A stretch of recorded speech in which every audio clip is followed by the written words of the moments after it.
তো আমার প্রিয় যুবক ভাইরা, কেমন আছেন আপনারা সবাই? আমি যা দেখতে পাচ্ছি, আমার ডানে, আমার সামনে, আমার লেফট সাইডে, আমার বামে যত অডিয়েন্স আজকের মাহফিলে এসেছে, সবাই একবার সবার দিকে তাকান তো। সবাই সবার দিকে একবার তাকান, ঘুরে দেখেন। If I am not making any mistake, আমার দিকে এবার তাকান। যদি আমার কোনো ভুল না হয় অবজারভেশনে, আমার মন বলছে আজকের মাহফিলে 95% আপ, 95% যুবক ভাইয়ের আজকের মাহফিলে এসেছে। এই যুবকদেরকে আল্লাহ তাআলা ইসলামের সৈনিক হিসেবে কবুল করুন। সবাই পড়ুন আমিন।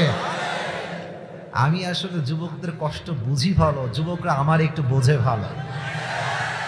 আমি আবার যুবকদের পক্ষে একটু কথা বেশি বলি, অলওয়েজ বলার ট্রাই করি, কারণ আমি লেট মি টক, আমি বিশ্বাস করি এই জাতিকে পরিবর্তন করতে চাইলে, এই সমাজ পরিবর্তন করতে চাইলে, এই দেশে আল্লাহর জমিনে আল্লাহর রাজ কায়েম করতে চাইলে প্রথমে যুবকদেরকে ইসলামের পক্ষে হয়ে কাজ করতে হবে। আচ্ছা বলেন